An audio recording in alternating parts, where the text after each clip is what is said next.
धर्म रक्षावया अवतार घेसी आपुल्या पाळीसी भक्तजना अंबऋषीसाठी जन्म सोशियले दृष्ट निर्दाळिले कित्येक धन्य तुझ कृपा सिंधू मनतील आपुला तू बोल साच करी अंबऋषीसाठी जन्म सोशियले दृष्ट निर्दाळिले कित्येक तुका म्हणे तुझ वर्णिती पुराणे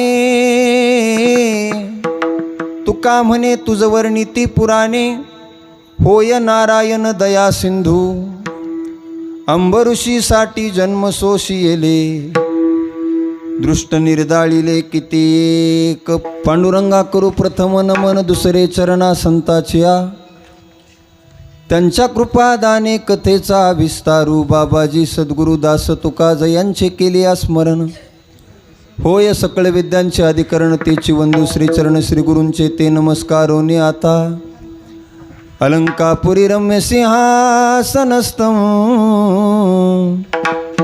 पदांभोज तेजस्फुर दिक्प्रदेशं विधींद्रादिदेवै सदा स्तूयमानं समाधिस्थमूर्तिं भजे ज्ञानदेवं ओम नमो ज्ञानेश्वरा करुणाकरा दयाळा तुमचा अनुग्रह लादलो पावन झालो चराचरी भक्ती वैराग्य ज्ञान तिन्ही मूर्तिमंत जवळी द्वंद्वातीत शांती क्षमा दया ब्रह्मचारी कली धनमान गृहदेह आशा नसेजा तिळबरी ऐसे संत नारायण बाबा त्यांसी मी नमन करी घ्यावी घ्यावी माझी सेवा दीन दुर्बळाची देवा दीन दुर्बळाची देवा दीन दुर्बळाची देवा धर्म रक्षावया अवतार घेसी धर्म रक्षावया अवतार घेसी आपुल्या पाळीसी भक्तजना अंबऋषीसाठी जन्म सोशियले दृष्ट निर्दाळिले कित्येक। अच्छा, पवित्र कीर्तनाकरिता जो अभंग आपण निवडला घेतलाय तो अभंग वारकरी संप्रदायाच्या कलशस्थानी विराजमान असणारे अखिलकोट ब्रह्मांड नायक भगवान श्री पांडुरंग परमात्म्याचे लाडके लढीवाळ आणि वयाच्या 16व्या वर्षी हिंदवी स्वराज्याची शपथ घेणारे छत्रपती शिवाजीराजे यांचे धर्मगुरू जगाचा संसार सुखाचा व्हावा याकरिता स्वतःच्या संसाराची राख रांगोळी करणारे देहूचे सुप्रसिद्ध साधू जगद्गुरू तुकोबाराय यांचा उत्कृष्ट असा 4 चरणाचा बहुतेकांच्या पाठातला परिचयाचा देवाच्या अवतार कार्याची कारण मीमांसा सांगणारा हा अभंग आहे। विठ्ठला मृदंगावरती ज्यांची साथ आहे आपल्याच परिसराचं भूषण असणारे हरिभक्त पारायण पखवाजाच्या क्षेत्रामध्ये पंडित केशव महाराज जगदाळे गुरुजी यांचं फार मोठं नाव आहे बघा। जगदाळे गुरुजींनी महाराष्ट्राला हजारो विद्यार्थी दिले, एकापेक्षा एक तयार होणारे विद्यार्थी कोणाकडे असतील तर ते महाराष्ट्रामध्ये फक्त जगदाळे गुरुजींकडे आहेत। आपण भरत महाराज पठाडे यांचं नाव नेहमी ऐकतो, ते सुद्धा जगदाळे गुरुजींचे शिष्य आहेत। भरत महाराज पठाडे, आसाराम महाराज साबळे असे एक एक दिग्गज कलाकार ज्या गुरुजींनी महाराष्ट्राला दिले त्याच गुरुजींकडं माऊली महाराजांचं सुद्धा शिक्षण झालेलं आहे। आणि भरत महाराजांच्या तोडीत माऊली महाराजांची सुद्धा गुरुजींनी तयारी करून घेतलेली आहे। अगदी तितक्याच ताकदीचं त्यांचं वादन आहे, गोड हात आहे। सरस्वतीने अगदी त्यांच्या हातामध्ये गोडवा दिलाय। माझे मेहुणे आहेत आमचे मृदंगाचार्य माऊली महाराज खोटे महाराज देखील या ठिकाणी उपस्थित आहेत, त्यांनाही माझं वंदन आहे। आमच्या माऊली महाराजांच्या संस्थेतील ही सर्व विद्यार्थी आपल्या परिसरामध्ये वारकरी शिक्षण संस्था माऊलींनी सुरू केलेली आहे आणि वारकरी संप्रदायामध्ये एखादा गायक तयार व्हावा, एखादा वादक तयार व्हावा, एखादा कीर्तनकार तयार व्हावा या उद्देशाने संस्था सुरू केलेली आहे। आणि त्या संस्थेमध्ये हे असंख्य विद्यार्थी शिक्षण घेत आहेत। त्या विद्यार्थ्यांना घडवण्याचं काम माऊली करत आहेत। असंच उत्तर माऊलीकडून ते कार्य घडत राहो अशी मी आज भगवान बाबांच्या चरणी प्रार्थना करतो, भगवान परमात्म्याच्या चरणी प्रार्थना करतो। आपण सर्वजण आहात। आजची कीर्तनाची नियोजित वेळ 10 ते 12 आहे। सुरू करता करता आपल्याला थोडेसे 5-10 मिनटं पुढे गेले। म्हणजे 10:15 सुरू झाला, आता जवळजवळ 11:45 काटा चाललेला आहे. 11:15पर्यंत ज्ञानोबराय, तुकोबराय, सद्गुरू नारायण बाबा, भगवान बाबा मला जशी बुद्धी देतील तसं या अभंगाचं तोडकं मोडकं चिंतन मी तुमच्यासमोर करण्याचा प्रयत्न करणार आहे. विनंती तुम्हाला एकच आहे, शेवटपर्यंत हाताने टाळे काय कोणी वाजू नका, विठ्ठल विठ्ठल काय कोणी म्हणू नका. फक्त एक करा, सर्वांगाचे कान करून लक्ष देऊन ऐका. विठाला लक्ष देऊन ऐका.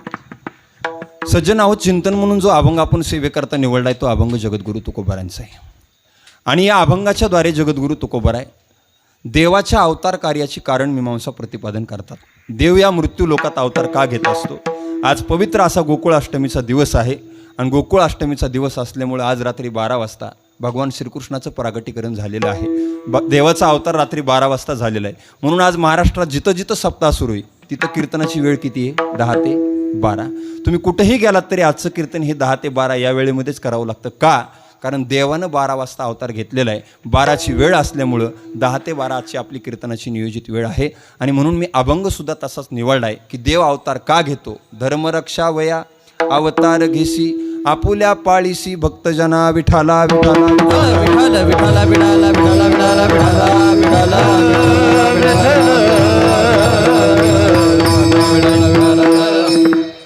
बरीचशी तरुण मंडळी सुद्धा कीर्तन ऐकण्याकरता या ठिकाणी उपस्थित आहेत. मला आनंद वाटला महाराज की तरुणांची संख्या परमार्थामध्ये आज फार कमी आहे. पण आल्याबरोबरच मला इतका आनंद वाटला की मी ज्यावेळेस आपल्या गावामध्ये आलो, आपल्या गावातील 100-50 तरुण पोरं तिथं माझी वाट पाहत होते आणि एवढं गोड स्वागत केलं महाराज त्यांनी की अशी तरुण पोरं प्रत्येक गावामध्ये असायला पाहिजेत. प्रत्येक तरुणाने परमार्थिक कार्यामध्ये भाग घेतला पाहिजे. तरुणांनी कीर्तन ऐकलं पाहिजे, पोरांना तरुणांनी कीर्तन सांगितलं पाहिजे, तरुणांनी कीर्तन वाजवलं पाहिजे, तरुणांनी कीर्तनामध्ये गायलं पाहिजे. या गोष्टी होणं काळाची फार गरज आहे. तुम्ही म्हणाल महाराज तरुणांनी कीर्तन काय ऐकायचं? लक्ष देऊन ऐका. कीर्तन करणारा तरुण हल्लीच्या काळामध्ये तयार झाला आहे. कीर्तनामध्ये वाजवणारा तरुण तयार झाला आहे. कीर्तनामध्ये गाणारा तरुण तयार झाला आहे. पण नेमका कीर्तन ऐकायला म्हातारा माणूस आहे. इथलं नाही सांगत, हे प्रत्येक ठिकाणचं सांगतोय. बोलताना विको एकदम कमी राहू दे, म्हणायच्या वेळेस द्यायचा. कीर्तन ऐकायला फक्त म्हातारी माणसं आहे, त्याचा आवाज वाढव थोडा. याचा अर्थ असा नाही की म्हाताऱ्या माणसानं माळा काढून टाका. म्हाताऱ्या माणसांनी सुद्धा कीर्तन ऐकलंच पाहिजे. पण तरुणांची संख्या परमार्थामध्ये असणं फार काळाची. तुकोबाराय म्हणतात तरुणांनी कुठं नटलं पाहिजे. ऐका. तरणा भाग्यवंत तरणा भाग्यवंत नटे हरी कीर्तनात नटे हरी कीर्तनात. तुकोबाराय म्हणतात तरुण कीर्तनामध्ये नटतो. तरुणांनी कीर्तनामध्ये नाचलं पाहिजे, कीर्तनामध्ये नटलं पाहिजे. तरुणांनी परमार्थामध्ये सहभागी होणं अत्यंत काळाची गरज आहे. बघा का तरुणांनी कीर्तन ऐकलं पाहिजे, का तरुणांनी कीर्तन वाजवलं पाहिजे. कारण ज्या महाराष्ट्रामध्ये आपला जन्म झाला आहे ना दादांनो, तो महाराष्ट्र साधा नाही आहे. बघा महाराष्ट्रातल्या मातीचा कण ना कण संतांच्या आणि शूरांच्या पायानं पवित्र झालेला आहे. आणि अशा महाराष्ट्रात आपल्याला जन्म मिळाला आहे. याच महाराष्ट्रामध्ये संत भगवान बाबासारखे संत जन्माला आले.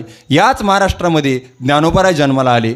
याच महाराष्ट्रामध्ये जगद्गुरू तुकोबाराय जन्माला आले. आणि याच महाराष्ट्रामध्ये छत्रपती शिवाजी महाराज जन्माला आले. म्हणून आपल्या महाराष्ट्रातल्या मातीचा कण ना कण संतांच्या आणि शूरांच्या पायानं पवित्र झालेला आहे. आणि अशा महाराष्ट्रात आपल्याला जन्म मिळाला आहे. बरेच लोक महाराष्ट्राचं नाव काढल्यानंतर म्हणतात महाराज काय काय महाराष्ट्र घेऊन बसलाय, काय महाराज करा कष्ट व्हा भ्रष्ट जय महाराष्ट्र. हे 3 वाक्य आपल्या माणसाला पाठ आहेत. करा कष्ट व्हा भ्रष्ट जय महाराष्ट्र. पण महाराष्ट्राची नवी व्याख्या मी तुम्हाला सांगतो, लक्ष देऊन ऐका. माणसानं माणूस जोडून तुम्ही स्वतःचं जीवन बनवा धष्ट आणि पुष्ट. नीट ऐका. माणसानं माणूस जोडून तुम्ही स्वतःचं जीवन बनवा धष्ट आणि पुष्ट. शास्त्र सांगते संतांच्या ताटातलं खावं लागतं उष्ट. पाण्यातली गाथा वर काढताना तुकोबारायांना कितीतरी सोसावे लागले होते कष्ट. पण त्यांच्या जीवनामध्ये वैराग्य होतं उत्कृष्ट. या परमार्थामध्ये लागत नाही दादांनो जात पात काष्ट. कारण आपल्या राज्याचं नाव आहे महाराष्ट्र. आणि अशा महाराष्ट्रामध्ये आपल्याला जन्म मिळाला आहे ना दादा. तर या महाराष्ट्रात जन्म मिळाल्यानंतर आपण कीर्तन ऐकलं पाहिजे, भजन ऐकलं पाहिजे. जास्त दिवस आपल्यासाठी कीर्तन ऐकण्याकरता नाही आहेत. वर्षातून प्रत्येक गावात एकदाच सप्ताह होतोय. 8 दिवस आपल्याला कीर्तन ऐकायचं आहे, 8 दिवस आपल्याला मंदिराकडे यायचं आहे. म्हणून हे कीर्तन भजन आवर्जून ऐकलं पाहिजे. आपल्या गावातील सगळी तरुण मंडळी एकत्रित येऊन आज कीर्तनाला उपस्थिती आहे. तरुणांकरता एकदा सगळ्यांनी जोरदार टाळ्या वाजवा. असं रोज कीर्तनाला तुम्ही आलं पाहिजे आणि असे अखंड ज्या ज्या वेळेस आपल्या या मंडपामध्ये कीर्तन होईल त्या त्यावेळेस असंच प्रत्येकाने कीर्तन ऐकायला या. विठाला विठाला विठाला विठाला विठाला विठाला विठाला विठाला विठाला विठाला विठाला. चिंतन म्हणून जो अभंग आपण निवडलाय तो अभंग जगद्गुरु तुकोबारांचा आहे. लक्ष देऊ नका. देव या मृत्यू लोकात अवतार का घेतो याचं गोड चिंतन तुकोबारांनी आजच्या अभंगात केलेलं आहे. या संपूर्ण मृत्यू लोकाचा जर आपण विचार करायला गेलो तर प्रामुख्याने या मृत्यू लोकात आपल्याला 3 लोकांचे जन्म पाहायला मिळतात. किती लोकांचे? 3 लोकांचे. कोणते कोणते 3 लोक? एक तुमचा माझा जन्म आहे, दुसरा संतांचा जन्म आहे आणि तिसरा देवाचा जन्म अर्थात देवाचा अवतार आहे. हे 3 जन्म या मृत्यू लोकात आपल्याला पाहायला मिळतात. माणसाला जन्माला का यावं लागतं, साधू संत जन्माला का येतात आणि देवाला अवतार का घ्यावा लागतो, असं अभंगाचं चिंतन आपल्याला करायचं आहे. एक एक मुद्दा मी तुमच्यासमोर मांडतो. पहिला प्रश्न असा आहे की माणसाला जन्माला का यावं लागतं? का बरं महाराज? या मृत्यू लोकात माणसाला का जन्म घ्यावा लागतो? तर माणसाचं कर्म शिल्लक राहिलं की माणसाला काय घ्यावा लागतो? जन्म घ्यावा लागतो. वासना शिल्लक राहिली की माणसाला जन्म घ्यावा लागतो. लक्ष देऊन ऐका. मग तुम्ही म्हणाल महाराज या मृत्यू लोकात आम्हाला जन्म मिळाला, पण जन्म मिळाला कशा करता? देवे दिला देह भजना गोमटा, तो या झाला फाटा बाधिकेचा. भजन करण्याकरता या मृत्यू लोकात आपल्याला जन्म मिळाला आहे. मग या मृत्यू लोकात जन्म मिळाला, आपण भजन केलं पाहिजे. प्रामुख्यानं ज्या ज्या माणसाला या मृत्यू लोकात जन्म मिळाला, जो माणूस या मृत्यू लोकात मानवी शरीर घेऊन आला, त्या माणसाला या मृत्यू लोकात आल्यानंतर 4 गोष्टी जिंकता आल्या पाहिजे. किती गोष्टी? 4 गोष्टी. 4 गोष्टी जिंकण्याकरता आपल्याला हे मानवी शरीर मिळालेले. कोणत्या 4 गोष्टी? धर्म अर्थ काम मोक्षानाम यद्य कोपी न विद्यते अजागलस्तनश्चैव तस्य जन्म निरर्थकः. इतकं गोड वर्णन आले. धर्म अर्थ काम आणि मोक्ष या 4 गोष्टी जिंकण्यासाठी आपल्याला हा मनुष्य जन्म मिळालेला आहे. तुम्ही म्हणाल महाराज धर्म अर्थ काम आणि मोक्ष या गोष्टी आम्हाला कळत नाहीत, सोपं सांगा. सोप्या 4 गोष्टी सांगतो. धर्म अर्थ काम आणि मोक्ष नेमकं कशाला म्हणायचं तो सोप्या भाषेत सांगतो. देव जिंका, शरीर जिंका, काळ जिंका आणि देव जिंका. विठाला विठाला विठाला विठाला विठाला विठाला विठाला विठाला विठाला विठाला विठाला. देव जिंकण्याकरता आपल्याला हा जन्म मिळालेला आहे. शरीर जिंकण्याकरता आपल्याला हा जन्म मिळालेला आहे. काळ जिंकण्याकरता आपल्याला हा जन्म मिळालेला आहे आणि जग जिंकण्याकरता आपल्याला हा मनुष्य जन्म मिळालेला आहे. म्हणून या 4 गोष्टी माणसाने या मृत्यू लोकात जन्म मिळाल्यानंतर जिंकल्या पाहिजे. जग जिंकलं पाहिजे, शरीर जिंकलं पाहिजे, काळ जिंकला पाहिजे आणि देव जिंकला पाहिजे. या 4 गोष्टी जिंकण्याकरता आपल्याला हे मानवी शरीर मिळालेलं आहे. मग 1 नंबरचा मुद्दा आहे, माणसाला जग जिंकता आलं पाहिजे. लक्ष देऊन ऐका. मी जग शब्द वापरला. जग म्हणजे आपला बीड जिल्हा नाही, आपला वडोणी तालुका नाही. जग म्हणतोय मी. जग जिंकणं एवढी सोपी गोष्ट नाही. सिकंदर राजाचा इतिहास शाळेमध्ये शिकवला जायचा आजही शिकवला जातो. का शिकवला जातो? तर त्या सिकंदराने जग जिंकलं होतं. सिकंदराने जग जिंकलं म्हणून त्याचा इतिहास आजही शाळेमध्ये शिकवला जायचा. जग जिंकता आलं पाहिजे. जग आपल्याला जिंकता येणार नाही. जग नाही जिंकता आलं तर महाराज म्हणतात दुसरं काम करा, शरीर जिंका. शरीर जिंकायचं म्हणजे नेमकं काय करायचं? काम क्रोध बंदी खानी, तुका म्हणे दिले दोन्ही, इंद्रियाचे धनी आम्ही झालो गोसावी. तुकोबाराय म्हणतात आम्ही काम जिंकला, क्रोध जिंकला. काम जिंकणं, क्रोध जिंकणं या गोष्टी जिंकणं म्हणजे शरीर जिंकणे महाराज. काम जिंकणं सोपी गोष्ट नाही, क्रोध जिंकणं सोपी गोष्ट नाही. पण महत्त्वाचं सांगतो, भगवान बाबांनी कामही जिंकला आणि भगवान बाबांनी क्रोधही जिंकला. काम क्रोध फक्त संत जिंकू शकतात. कोणाला मानायचं भगवान बाबा? कोण भगवान बाबा? लक्ष देऊन ऐका. अखंड ज्यांच्या मुखामध्ये नाव होतं विठोबा, नीट ऐका. अखंड ज्यांच्या मुखामध्ये नाव होतं विठोबा, काम क्रोधावर ज्यांनी ठेवला होता ताबा, वारकरी संप्रदायाचा शोधला ज्यांनी गावा, त्यांचं नाव आहे संत भगवान बाबा. काम क्रोध फक्त संतच जिंकू शकतात. कामावर विजय फक्त संतच मिळू शकतात. क्रोधावर विजय फक्त संतच मिळू शकतात. काम क्रोध आपण जिंकू शकत नाहीत महाराज. संतांनी काम क्रोध जिंकले, तुकोबारायांनी काम जिंकला, तुकोबारायांनी क्रोध जिंकला. तुकोबारायाकडे ज्यावेळेस ती स्त्री गेली त्यावेळेस तुकोबारायांनी तिच्याकडे पाहिलं आणि तुकोबाराय तिला म्हणले, जाईव तुमात न करी सायास, जाईव तुमात न करी सायास.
जगद्गुरू तुकोबाराय भंडारा डोंगरावरती भजन करण्याकरता बसले.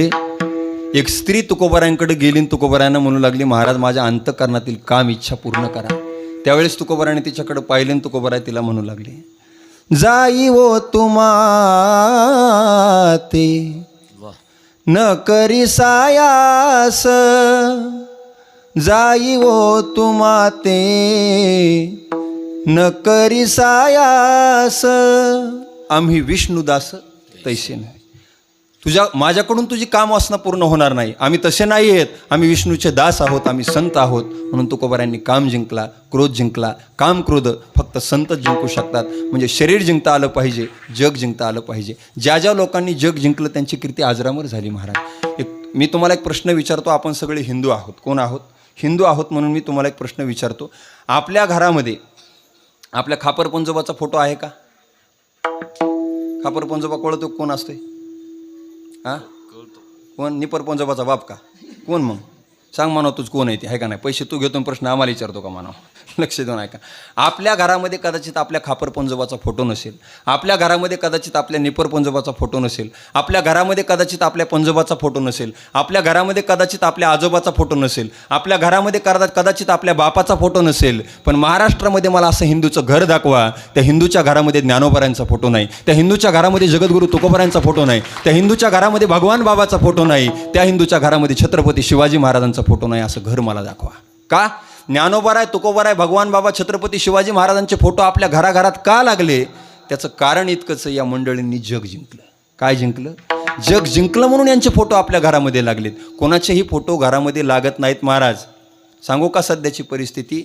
आताचा सध्याचा काळ असा आलेला आहे दादा, बापाचा फोटो पोरं घरात लावायला तयार नाही. माझी विनंती असेल बघा इथं बसलेल्या प्रत्येक तरुण पोरांना, हल्लीचा काळ फार वाईट आहे महाराज.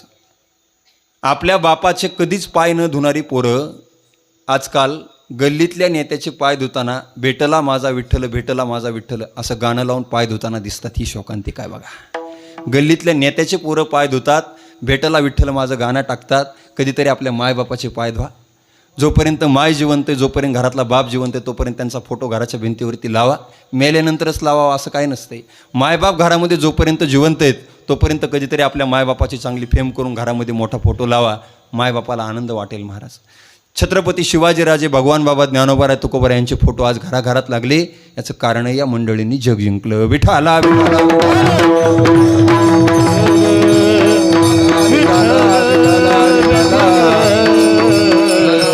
म्हणून मृत्यू लोकात आपल्याला मनुष्य जन्म मिळालाय. 1 नंबर जग जिंका, 2 नंबर शरीर जिंका, 3 नंबर काळ जिंका. काळ जिंकता आला पाहिजे.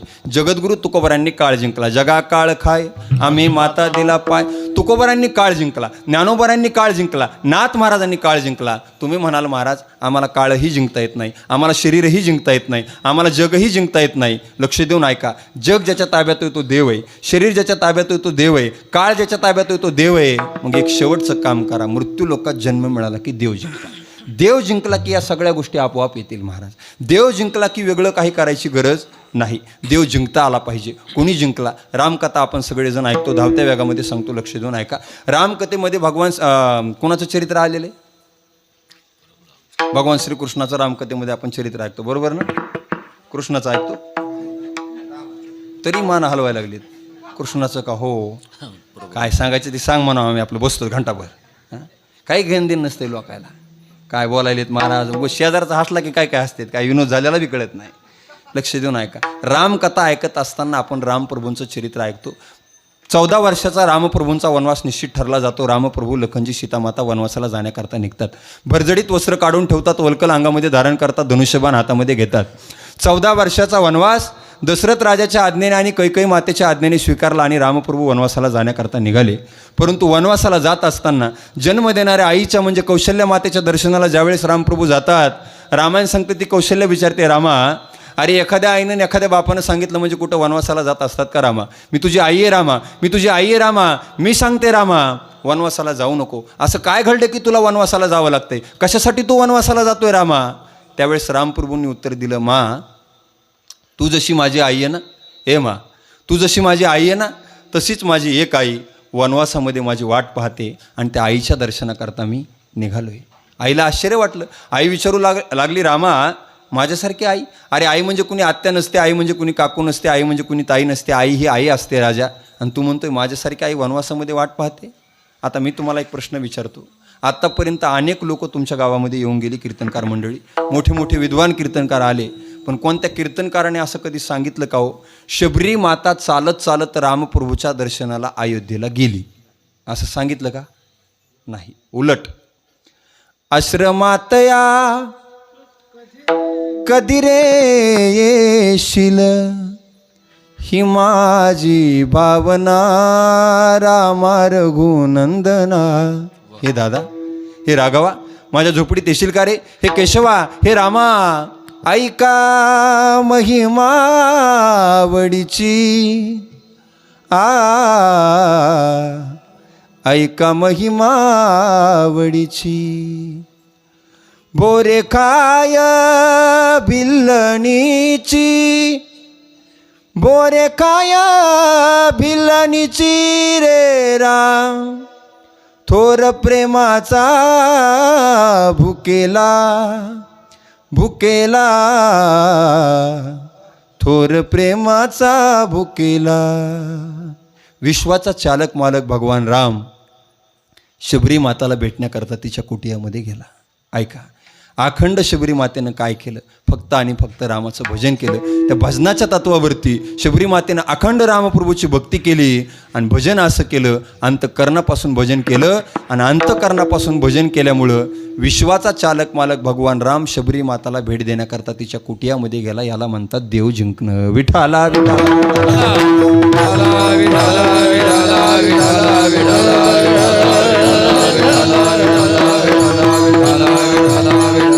म्हणून या मृत्यू लोकात आपल्याला मनुष्य जन्म मिळाला. मनुष्य जन्म मिळाल्यानंतर या 4 गोष्टी आपण जिंकल्या पाहिजे. जग जिंकलं पाहिजे, शरीर जिंकलं पाहिजे, काळ जिंकला पाहिजे आणि देव जिंकला पाहिजे. या 4 गोष्टी जिंकण्याकरता हे मानवी शरीर आहे. आता माणसाचा जन्म कशा करता हे तुमच्या लक्षात आलं. दुसरा मुद्दा आहे, संत या मृत्यू लोकात कशा करता येतात. येथे उपकारासाठी, येथे उपकारासाठी आले घराच्या वैकुंठी, आले घराच्या वैकुंठी.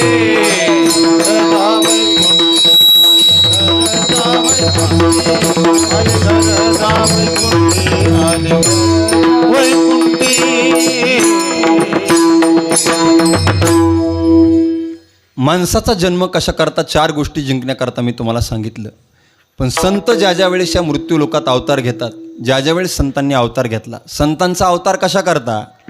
येथे उपकारासाठी आले घरजा वैकुंठी, किंवा अवतार तुम्हा धराया कारण उद्धराया जन जडजीव. जीवाचा उद्धार करण्याकरता, जडाचा उद्धार करण्याकरता, जगाचा उद्धार करण्याकरता संतांचा काय आहे? अवतार आहे. संतांनी ज्या ज्या वेळेस अवतार घेतलेला आहे ना, त्या त्यावेळेस जगावर उपकारच केला आहे महाराज. वास्तविक पाहता संतांचं जीवन हे परिपूर्णतेला पोहोचलेलं असतं. कुठलंही काम त्यांच्या जीवनामध्ये शिल्लक राहिलेलं नसतं. पण तरीसुद्धा मृत्यू लोकात संत का येतात? ज्ञानोबारायांनी इतकी गोड ववी दिली. ज्ञानोबाराय बोलतात, देखे प्राप्तार्थ जरी झाले, जे निष्कामता पावले, तया ते कर्तव्यासी उरले लोका लागी. ज्ञानोबारायांनी इतकी गोड ववी दिली. ज्ञानोबाराय म्हणतात, लोका लागी, फक्त लोकासाठी संत अवतार घेतात. जगावर, जीवावर आणि जडावर उपकार करण्याकरता संतांचा काय आहे? अवतार आहे. कुठल्याही संतांचं चरित्र तुम्ही पहा, ज्ञानोबारायांनी उपकारच केलेला आहे, तुकोबारायांनी उपकारच केलेला आहे, नाथ महाराजांनी उपकारच केलेला आहे, भगवान बाबांनी आपल्यावर उपकारच केलेला आहे. महाराज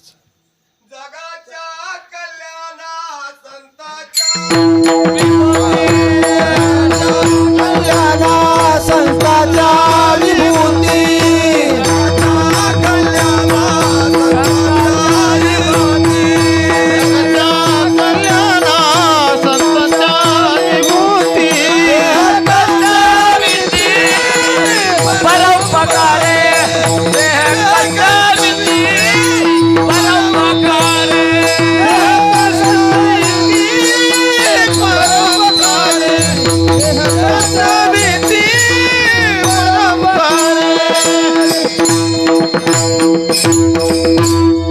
गोड प्रमाण दिलं बघा महाराजांनी. संत कशा करता येतात? जगाच्या कल्याणा संताच्या विभूती देह कष्टविती पर उपकारे. उपकार करण्याकरता संत या मृत्यू लोकात अवतार घेत असतात. म्हणून माझी विनंती असेल बघा, या मृत्यू लोकात आपल्याला हे मनुष्य जन्म मिळाला ना दादा, उपकार करायला शिका. संतांनी जसा आपल्यावर उपकार केला ना तसा आपण पण उपकार करायला शिकलं पाहिजे. संतांसारखा उपकार आपल्याला नाही करता येणार दादांनो, माझ्याकडं पहा. संतांसारखा उपकार आपल्याला नाही करता येणार. तुकोबराय म्हणतात तितका जरी नाही जमला, तुका म्हणे फार थोडा तरी परोपकार. जास्त करू नका पण थोडा तरी परोपकार करायला शिका. परोपकार माणसाने केलं पाहिजे. माणसाचं जन्मच त्याच्यासाठी. परोपकाराय इदम शरीरम. आपण पूर्वीच्या काळामध्ये एक कविता ऐकायचो बघा. खरा तो एकची धर्म जगाचे बांध कोरावे. असं नव्हतं का? मला वाटलं असंच होतं काय. ऐका, असं नव्हतं महाराज. खरा तो एकची धर्म जगाला प्रेम अर्पावे. ही कविता आपण लहानपणी शिकायचो. जशी ही मराठीत आहे तशी हिंदीत आहे. एक माणसानं कसा परोपकार केला पाहिजे. किसी के काम जो आए उसे इंसान कहते हैं, पराया दर्द पहचाने उसे इंसान कहते हैं. कहीं सुख है कहीं दुख है, इसी का नाम जीवन है. किसी को अपना जो माने उसे इंसान कहते हैं. जो दुसऱ्याला आपलं समजतोय, दुसऱ्याच्या दुःखामध्ये जो सहभागी होतोय, दुसऱ्याच्या सुखामध्ये जो सहभागी होतोय, आरडानरडा जो आडला आहे त्याची गरज जो भागवतोय त्याला माणूस म्हणायचं महाराज. अडचणीत पडलेल्या माणसाला जो मदत करतोय त्याला खरा माणूस म्हणायचं. म्हणून परोपकार करायला शिका. हा जन्मच त्याच्याकरता आहे. दादांनो, हे जुन्या काळातले जे भक्तिगीतं होते, भावगीतं होते ना, हे माणसाला शिकवायचे. परोपकार करायला शिकवायचे, चांगलं वागायला शिकवायचे. जुन्या काळातलं कुठलंही संगीत तुम्ही ऐका, कानाला ऐकायला गोड लागायचं महाराज. जुन्या काळातला सप्ताह आठवा, आताचा सप्ताह आठवा. जुन्या काळात हरिपाठ संपला आणि हे गायक वादक पंक्तीला जेवायला गेले ना, त्या मधल्या पिरियडमध्ये एक गाणं लागायचं जुन्या काळात. फिरत्या चाकावरती देशी, फिरत्या चाकावरती देशी, मातीला आकार विठ्ठला तू वेडा कुंभार. विठ्ठला तू वेडा कुंभार. हे गाणं आपण ऐकायचं. हे गाणं माणसाला काय शिकवायचं? ह्या गाण्यातलं कडवं माणसाला शिकवायचं, एकमेकावर जळू नका. एखादा माणूस लय पैशावाला झाला, जळू नका. सुग्रीव महाराज लय भारी पकाव वाजवते, त्यांच्यावर जळू नका. आपल्याला त्यांच्यासारखा कसा येईल हे प्रयत्न करा. माऊली महाराजाचा हात लय गोड आहे, त्यांच्या जळू नका. त्यांच्यासारखा कधी वाजवता येईल हे प्रयत्न करा. बालाजी महाराज लॉकडाऊनच्या नंतर लय फोकसला आले, जळू नका. माझं काय आहे ते प्रारब्ध आहे, ज्याचं त्याचं प्रारब्ध आहे. बघा त्या गाण्याचं पुढचं कडवं. घटा घटाचे रूप आगळे, घटा घटाचे टाळ रूप आगळे. एकच वाजवा. घटा घटाचे रूप आगळे, प्रत्येकाचे दैव वेगळे. तुझ्या विना ते कोणा न कळे, मुखी कुणाच्या पडते लोणी, कोणामुखी अंगार. तू वेडा कुंभार विठ्ठला, तू वेडा कुंभार. तू वेडा कुंभार, तू वेडा कुंभार. मिळत होतं का ऐकायला? आता मिळतं का? हे गाणेच बंद झाले असले. 3 वर्षापासून माझ्या डोक्याला एकच ताण आहे. 3 वर्ष झालं एकाच गाण्याचा अर्थच कळाय नाही मला. नाक्कमुका नाक्कमुका नाक्कमुका काय आहे नेमका? ह्याचा काय मेळ काय ह्या गाण्याचा नेमका? माझं डोकंच बंद पडले महाराज. मी रोज विचार करतो ह्याचा नेमका अर्थ काय असेल. काय गाणी आहेत का काय आहेत महाराज? जुन्या काळातलं संगीत शिकण्यासारखं होतं दादा. एक एक गोष्ट एक एक संगीत शिकण्यासारखं होतं. कानाला गोड लागायचं, त्याचे शब्द शिकण्यासारखे असायचे. काळ आठवा जुना. पहाटे 5 वाजता वासुदेव आपल्या घरासमोर यायचा. त्या वासुदेवाच्या डोक्यावरती मोरपंखी टोपी असायची, हातामध्ये छोटासा टाळा असायचा. आपल्या घरासमोर यायचा. घरासमोर आल्यानंतर तो वासुदेव इतके गोड गीतं म्हणायचा. त्या वासुदेवाचा आवाज आपल्या कानावरती पडला, माणसाचा दिवस आनंदानं निघून जायचा. आता वासुदेव यायचा बंद झाला महाराज. वासुदेव दिसतच नाही आता. मोरपंखी टोपी घालून येणारा वासुदेव यायचा बंद झाला. किती गोड म्हणायचा महाराज तो वासुदेव. वासुदेवाची ऐकावानी, वासुदेवाची ऐकावानी जगात नाही राम र. दाम करी काम येड्या, दाम करी काम, दाम करी काम येड्या, दाम करी काम, दाम करी काम येड्या, दाम करी काम. पैशाची जादू लयणारी, तान्या पोराला त्याचा भाव. आई सोडून घेतय झेप, पैशाच्या मागे धाव. जन्मापासून सारी माणसं, जन्मापासून सारी माणसं या पैशाची गुलाम रे. दाम करी काम येड्या, दाम करी काम, दाम करी काम येड्या, दाम करी काम, दाम करी काम येड्या, दाम करी काम, दाम करी काम, दाम करी काम. हे ऐकाय भेटतं का आता? सुधीर फडकेंचं काळ, जुन्या काळातलं हे गीत आहे. पैसा शिकवणारं, पैसा माणसाला किती प्रिय आहे या गाण्यातून शिकवलेले महाराज. असे असंख्य गीत आहेत, भक्तिगीत आहेत, भावगीत आहेत. दादांनो, आता कोट रुपयाचे बंगले आले पण झोप शिल्लक राहिली नाही. जुन्या काळात पाचटीची झोपडीच असायची पण पडल्या झोप लागायची. काळ इतका बदलत गेला. कपाट भरून पैसे, झोपच नाही. काय हात ठू मेले कपाटावर पण झोप लागली नाही. कायला झोपीच्या गोळ्यात, झोपच येत नाही. कायकडे कपाट भरून पैसा आहे पण झोप नाही, त्या पैशाचा उपयोग नाही. कोट रुपयाचा बंगला आहे पण त्या बंगल्यामध्ये माणसाला झोप लागत नाही. कडबा टाकून बनवलेली, पाचट टाकून बनवलेली झोपडी असायची पण पडल्या माणसाला आनंदानं झोप लागायची. काय आनंद होता महाराज त्या झोपडीत. गाडगे महाराजांनी इतकं, तुकडोजी महाराजांनी इतकं गोड वर्णन केलेलं आहे. लक्ष देऊन ऐका, गोड वाटेल बघा तुम्हाला ऐकायला. किती आनंदी आनंद, किती आनंदी आनंद या झोपडीत माझ्या. किती आनंदी आनंद या झोपडीत माझ्या. किती आनंदी आनंद. जुन्या काळामध्ये झोपडीत असायची पण त्या झोपडीमध्ये आनंद असायचा दादा. माणसं जमिनीवरती पडल्या माणसाला आनंदाने झोप लागायची. पडले की त्या झोपडीतून आकाशातले तारे दिसायचे.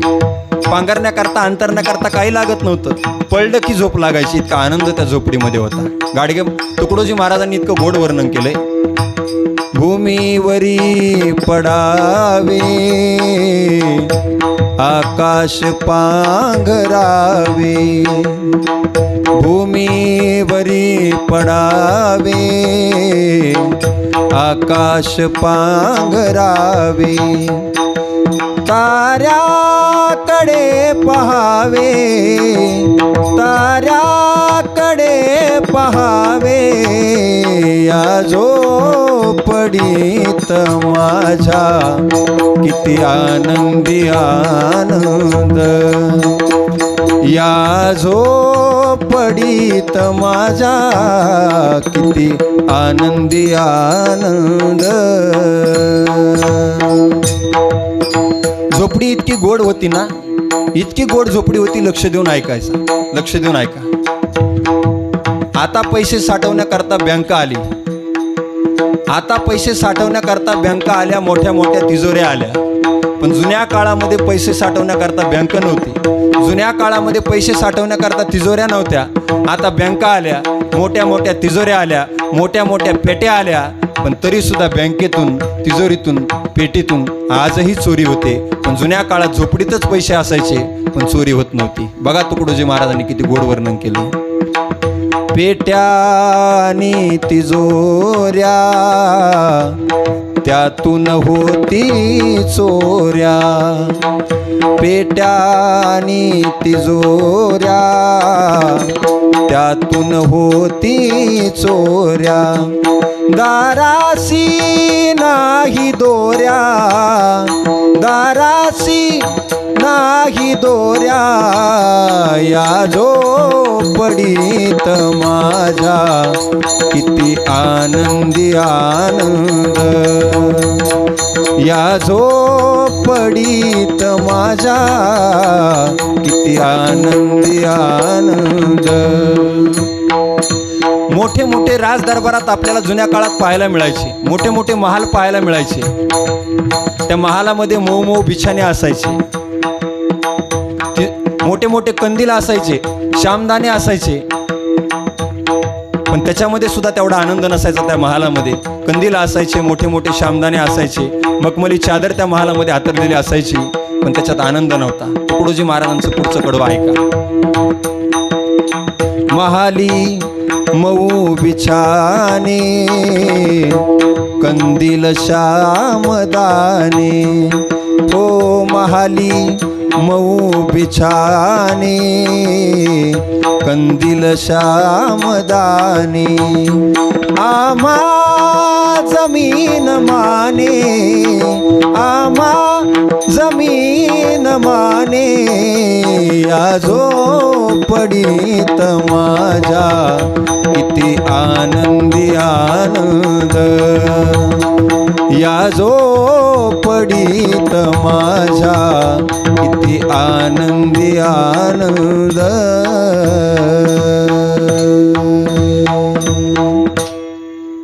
तुकडोजी महाराजांची ही रचना आहे. झोपडीत किती आनंद होता हे तुकडोजी महाराजांनी आपल्याला शिकवलं. असे कितीतरी गीत आहेत की आपल्याला शिकवतात, परोपकार करायला शिकवतात, चांगलं जीवन जगायला शिकवतात. म्हणून जुन्या काळातलं बोर होईल का तुम्हाला? कोई बोर होईल का? नाही तर चहा सांगू मग एकदा अर्धा सांगायचा का?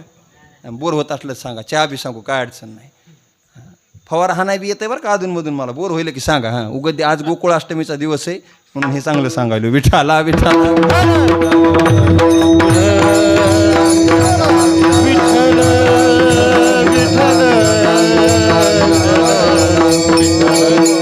हे जुन्या काळातले भावगीतं, भक्तिगीतं माणसाला परोपकार करायला शिकायचे. खरा तो एकची धर्म, जगाला प्रेम अर्पावे. म्हणून आपण जास्त नाही आपल्याला परोपकार करता आला. तुका म्हणे फार थोडा तरी परोपकार, थोडा परोपकार करायला शिका. संत ज्या वेळेस या मृत्यू लोकात आले ना, संतांनी जीवावर जगावर काय केलेलं आहे? उपकार केलेला आहे. भगवान बाबाचं चरित्र सांगतो, भगवान बाबाच्या चरित्रातला भाग सांगतो. भगवान बाबांनी आपल्यावर काय उपकार केला, छत्रपती शिवाजी महाराजांनी आपल्यावर काय उपकार केला, कशी ही संत मंडळी उपकार करतात त्याच्याकरता सांगतोय रे. महत्त्वाचं आहे, लक्ष देऊन ऐका. भगवान बाबांनी काय उपकार केला माणसांवरती. भगवानगड आपल्याला जवळ आहे. आपण भगवानगडावर जाऊन बाबांचं दर्शन करणारी माणसं आहात. दादांनो, ज्या वेळेस संतांनी अवतार घेतलेला आहे, संत कुठंही अवतार घेत नाहीत. संतांनी अवतार घेतला म्हणजे काहीतरी विशेष आहे. बघा तुम्ही, आपला जन्म कधी होईल, कुठं होईल, कसा होईल सांगता येत नाही महाराज. आपल्या जन्माचा निटोबा नाही, त्याला नियम नाही. आपला जन्म कुठंही होऊ शकतो, कधीही होऊ शकतो आणि कसाही होऊ शकतो, त्याला नियम नाही. काय काय माणसाच्या जगण्याला सुद्धा अर्थ नाही. बघा तुम्ही, जन्माला आला आईला त्रास, शाळात घातला गुरुजीला त्रास, लग्न लावून दिलं सासरवाडीला त्रास, मिळाला कावळ्याला त्रास, सगळी त्रासातच जिंदगी त्याची. असलं काय काय लोकांचं जीवन आहे महाराज. पण संतांनी अवतार घेतला. संत अवतार कुठं घेतात? पवित्र ते कुळ पावन तो देश,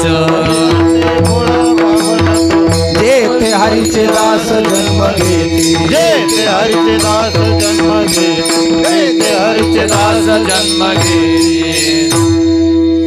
पवित्र कुळामध्ये संत अवतार घेत असतात. आणि जिथं संतांचा अवतार झालेला आहे तो देश, तो काळ, ती माती पवित्र आहे महाराज. कुठेही संत अवतार घेत नाहीत महाराज.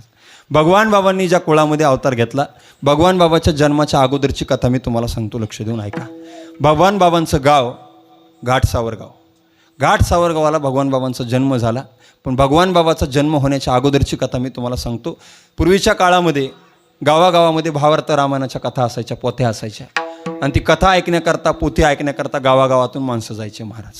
ते पोथी सांगणारे, ते निरूपण करणारे, लय ऐकण्यासारखं असतं. उगं लांब बोट्या बसायचं ना ऐकायचं. आणि रावण चाली पाटीन, लक्ष्मण घाली ताटी, आणि आईसे बंधू नाही कोटे नवनाथ. आणि मागाला लगेच म्हणते लय गोड आहे बघा, हां याला म्हणतात बघा कथा, चला पुढं पुढं. आणि ते कोणी सांगायचं ते पुढं म्हणजे ही अशी कथा असते बघा आपल्या गावाकडं. उगं लांब वाट्या बसायचा आणि त्याचा आनंद घ्यायचा, लय गोड असते महाराज. एकदा ते आमच्या गावात कथा चालू होती अशीच पोती, आणि मी आपलं गावाकडे आलेलो होतो कीर्तनाला आणि बसलो होतो वाट्यावरती. ते आमच्या गावातले मंचकाप्पा आहेत, ते आपली पोती सांगायची. आणि त्या पोतीमध्ये ओवी आली काय, गाईचे गळती लोचन. त्या ओवीचा अर्थ असा होता, रामप्रभू वनवासाला निघाले तर गाईच्या डोळ्यातून सुद्धा पाणी यायला लागलं. कुणी महागाला काय म्हणला, हे बघा आणि काय सांगावं बघा, रामप्रभू वनवासाला निघाले आणि गाईचे गोचडं चटा चटा गळून पडले. बघा काय त्याचा नियम आहे का, निटुबा आहे का काय. हां ही पोती सांगणारे व लांब बसून ऐकण्यात लयच मजा असते बघा. वानर युद्ध लागलं, वानर उड्या हाणायले, हे प्रसंग ऐकावं. भडाभड ह्या अंगावून त्या अंगाव, ह्या माडीहून त्या माडीव असते का नाही, असंच सांगणारे असेच असतात महाराज. ती पोती ऐकायची मजा वेगळी.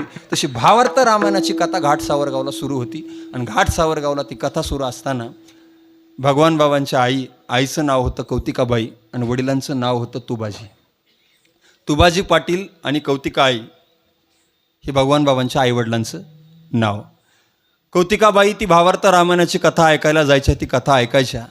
रामप्रभूंचं चरित्र कानावरती पडलं, हनुमानाची कथा ऐकली, हनुमानाची गुरुनिष्ठा ऐकली.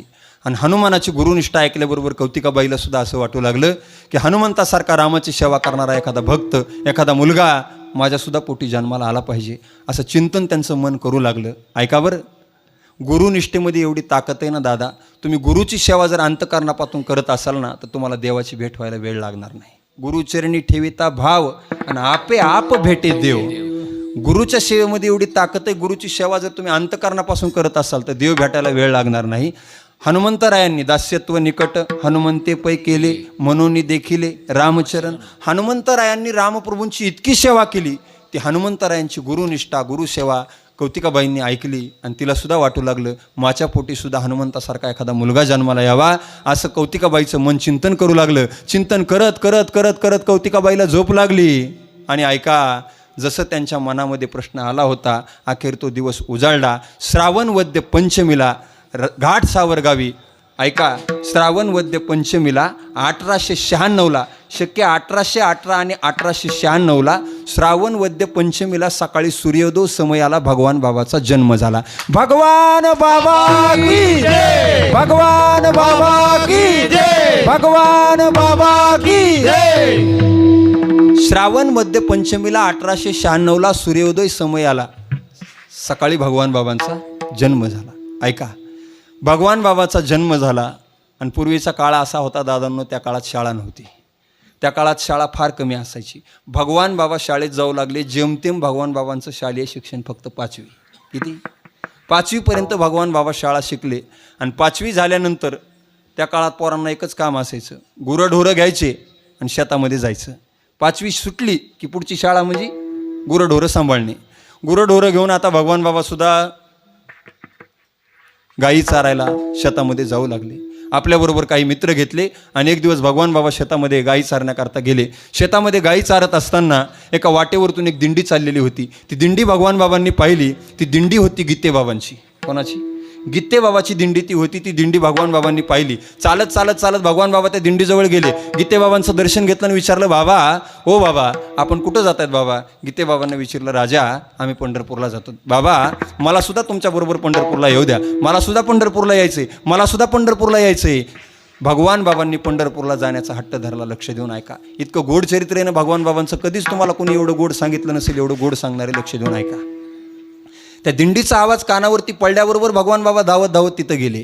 कारण त्या दिंडीमध्ये इतकं गोड भजन सुरू होतं महाराज. कानावर पडलं की भगवान बाबाला दम निघाला नाही. धावत धावत दिंडीकडे गेले. इतकं गोड भजन होतं. ज्ञानोबा राया माझ्या तुकोबा राया, कैवल्याचा पुतळा ज्ञानोबा राया,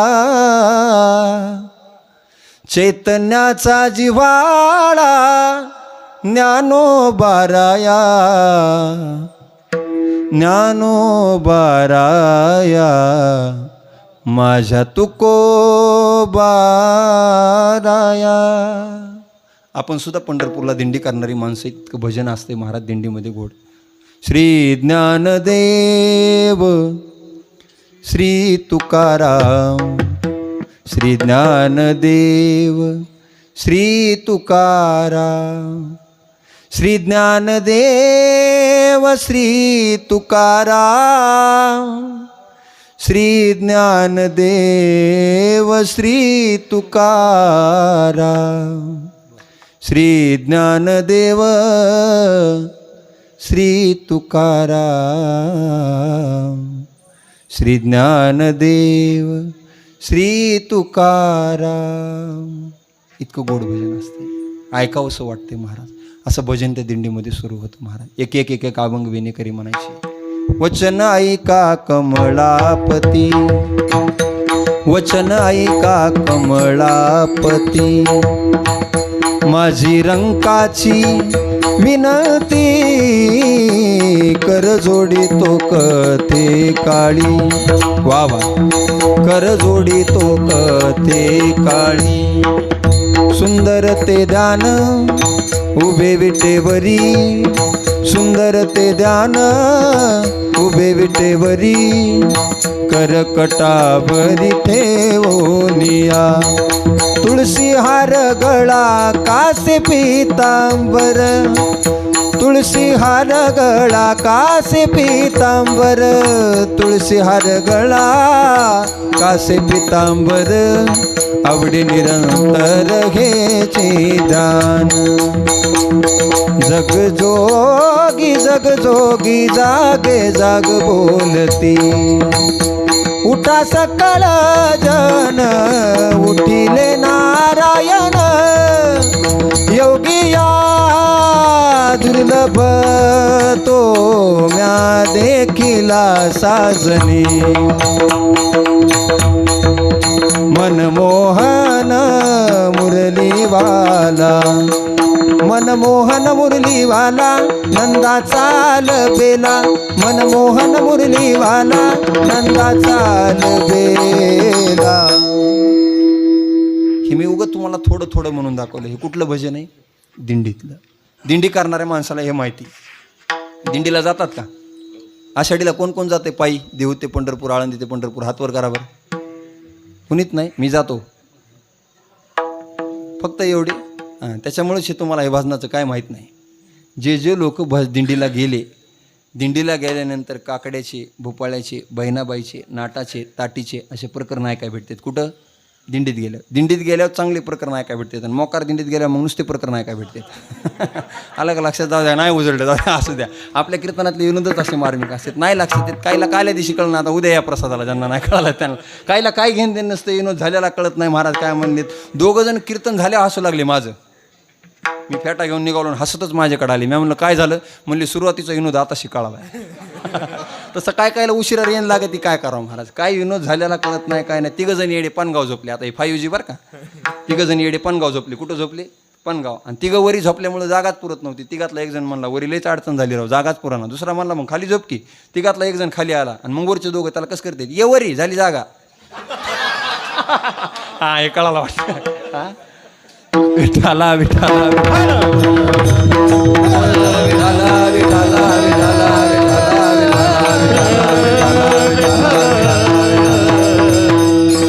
असं भजन त्या दिंडीमध्ये सुरू होतं. भगवान बाबांनी ते भजन ऐकलं. धावत धावत दिंडीजवळ गेले. गीतेबाबांचं दर्शन घेतलं. गीतेबाबाला विनंती केली, बाबा मला दिंडीत येऊ द्या. ऐका, वयाच्या 10व्या वर्षी भगवान बाबा पंढरपूरला गेले. कितव्या वर्षी? 10व्या वर्षी पहिल्यांदा भगवान बाबा पंढरपूरला गेले. आणि पंढरपूरला गेल्यानंतर भगवान बाबांनी पांडुरंग पाहिला. पांडुरंग पाहिल्यानंतर आता विठ्ठल भक्तीची ओढ भगवान बाबांना सुरू झाली. ऐका ना, देवच देवासाठीच जगायचं, देवासाठीच मरायचं, असा आता भगवान बाबांनी आपल्या मनाला विनंती केली की आता इथून पुढचं जगणं फक्त देवासाठी. विनंती करून देवाचं दर्शन घेऊन पुन्हा भगवान बाबा गावाकडे आले. पण गावाकडे आल्यानंतर भगवान बाबा घरी गेले नाहीत. मग घाटसावर गावामध्ये जे मंदिर होतं त्या मंदिरामध्ये भगवान बाबा बसले. कुणीतरी जाऊन भगवान बाबाच्या वडिलांना सांगितलं की तुमचा आबाजी आलाय. भगवान बाबाचं खरं नाव काय होतं? आबाजी तुबाजी सानप असं खरं नाव होतं. नारायणगडावर आल्यानंतर हे भगवान बाबा नाव पडलेले.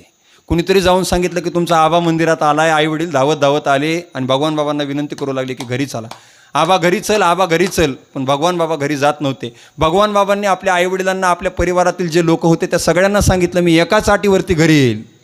काय आबा तुझे आठ. तुम्ही सगळ्यांनी जर पवित्र अशी तुळशीची माळ गळ्यामध्ये धारण केली तरच मी घरी येईल, नाही तर मी घरी येणार नाही. ऐका, घरच्या लोकांचा नाईलाज झाला, सगळ्यांनी पवित्र अशी तुळशीची माळ गळ्यामध्ये धारण केली आणि मग भगवान बाबा घरी गेले. विठाला विठाला विठाला विठाला विठाला विठाला. गावामध्ये एक दिवस कुणीतरी दीक्षा देणारे साधू महात्मे आले. त्या दीक्षा देणाऱ्या साधू महात्म्यांना भगवान बाबांनी पाहिलं आणि आपल्या आईजवळ आग्रह धरला की आई, मला सुद्धा गुरु बनवायचेत, मला सुद्धा दीक्षा घ्यायची, मला सुद्धा गुरु बनवायचेत, मला सुद्धा गुरु करायचेत. त्यावेळेस तुबाजी पाटलांनी भगवान बाबाचा हात धरला, भगवान बाबाला सांगितलं, आबा एक काम कर, आपलं वंश परंपरागत दैवत म्हणजे आपला नारायणगड, नारायणगडावर मी तुला घेऊन जातो. तिथं माणिक बाबा राहतात. माणिक बाबांचं दर्शन घे, त्यांना तू गुरु बनव. भगवान बाबाच्या हाताला धरलं, नारायणगडावर घेऊन आले. नारायणगडावर आल्यानंतर माणिक बाबांची भेट झाली. माणिक बाबांच्या चरणावरती भगवान बाबांनी आपलं मस्तक ठेवलं, माणिक बाबांना आपलं गुरु बनवलं आणि माणिक बाबाच्या संगतीमध्ये राहून आता भगवान बाबा नारायणगडावरती अभ्यास करायला लागले, ज्ञानेश्वरी वाचायला लागले, गाथ्याचं पारायण करायला लागले. बैसोनी या पाण्यावरी वाची येली ज्ञानेश्वरी, असे कित्येक तरी चमत्कार भगवान बाबांनी केले. लक्ष देऊन ऐका. योगाने एक दिवस पवित्र अशा नारायणगडावरती आपल्या बीड जिल्ह्याचं भूषण असणारे बंकट स्वामी तिथं आले. कोण आले? बंकट स्वामी. आणि बंकट स्वामी आल्यानंतर बंकट स्वामींनी सहज भगवान बाबांच्या चेहऱ्याकडे पाहिलं आणि माणिक बाबाला विचारलं, बाबा हा पोरगा कोण आहे? त्यावेळेस माणिक बाबांनी सांगितलं, स्वामी हा माझा भगवान आहे. माणिक बाबांनी उभ्या आयुष्यात भगवान नाव कधीच घेतलं नाही. ज्या ज्या वेळेस नाव घेतलं त्या वेळेस माझा भगवान असं नाव घेतलेलं आहे. हा माझा भगवान आहे. बाबा कितीपर्यंत शिकला हा मुलगा? बाबा जेमतेम स्वामी 5वीपर्यंत शिकला हा मुलगा. एक काम करा, याला पुढचं शिक्षण देण्यासाठी माझ्याबरोबर आळंदीला पाठवा. माणिक बाबांनी भगवान बाबाच्या तोंडाकडे पाहिलं. माणिक बाबांचं आणि भगवान बाबाचं एवढं जिव्हाळ्याचं नातं होतं. एक क्षणसुद्धा माणिक बाबांना भगवान बाबाशिवाय करमत नव्हतं आणि भगवान बाबांना माणिक बाबाशिवाय करमत नव्हतं.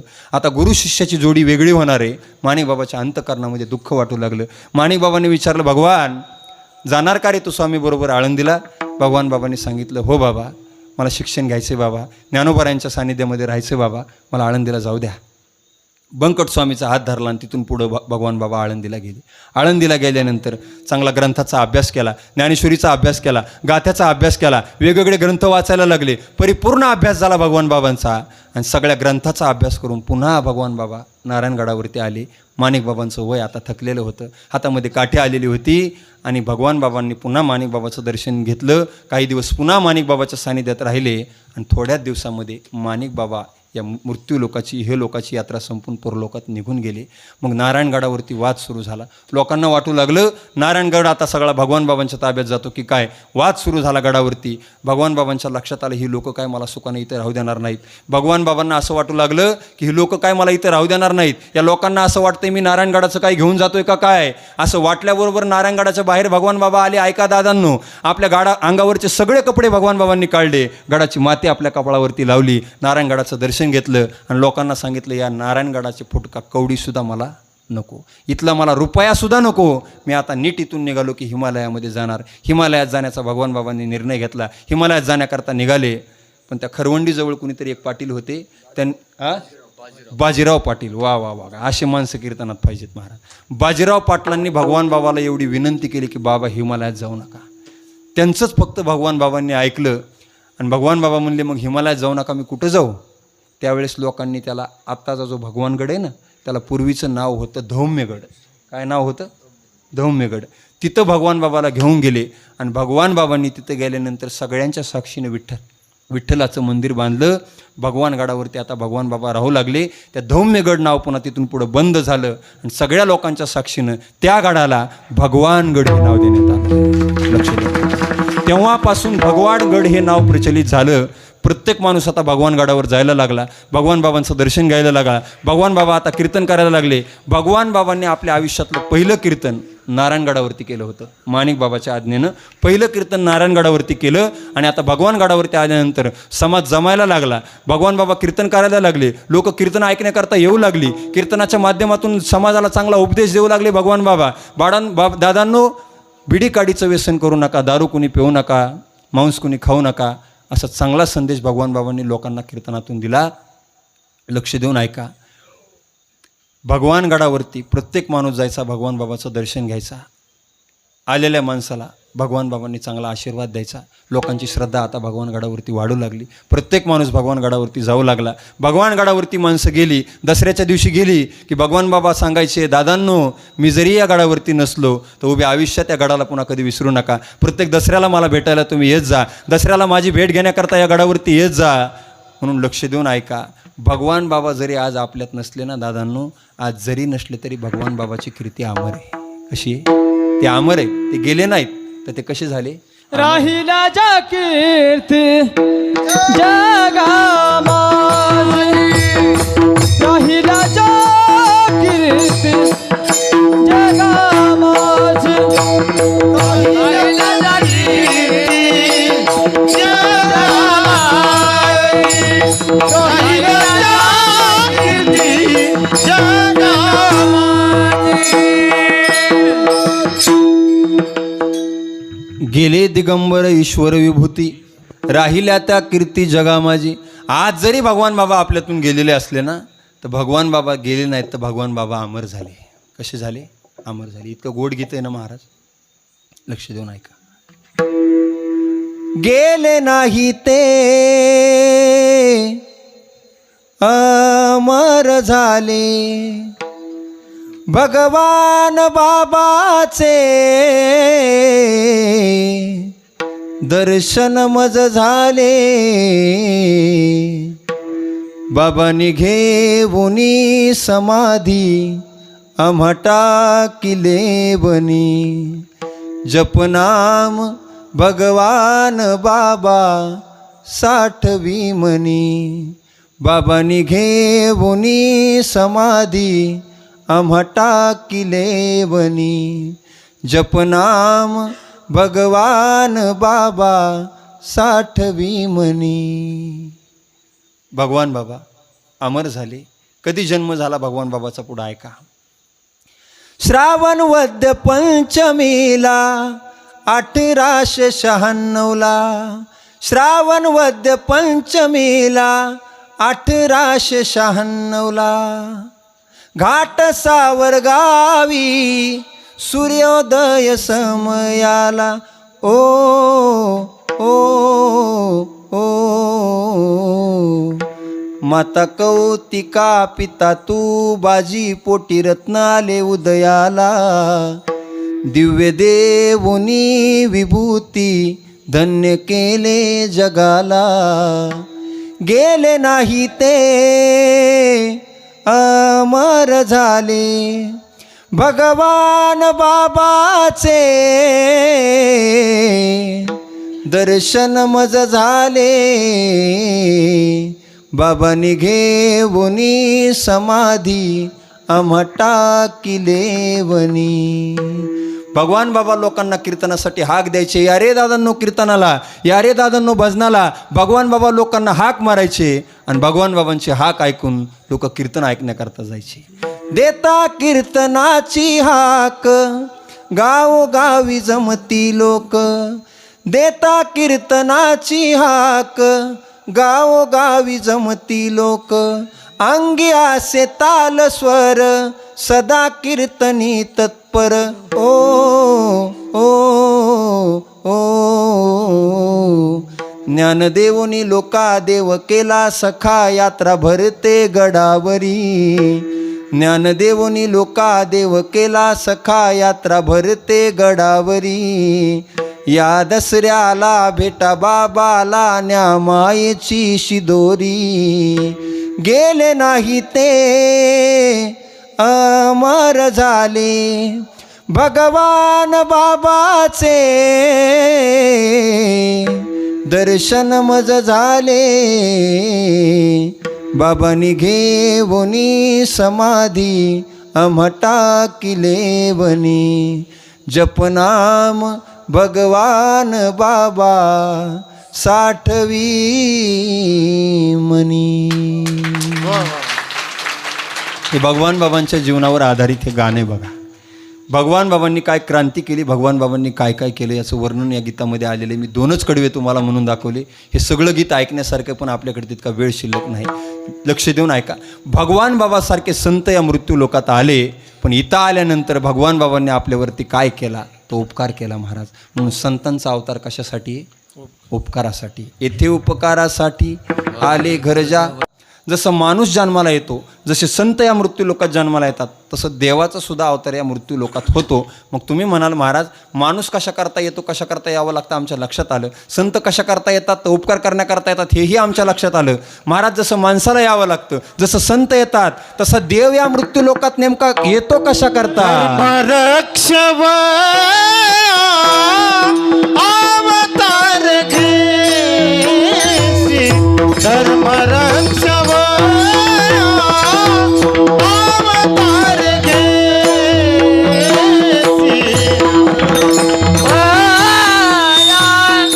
अवतार घेसी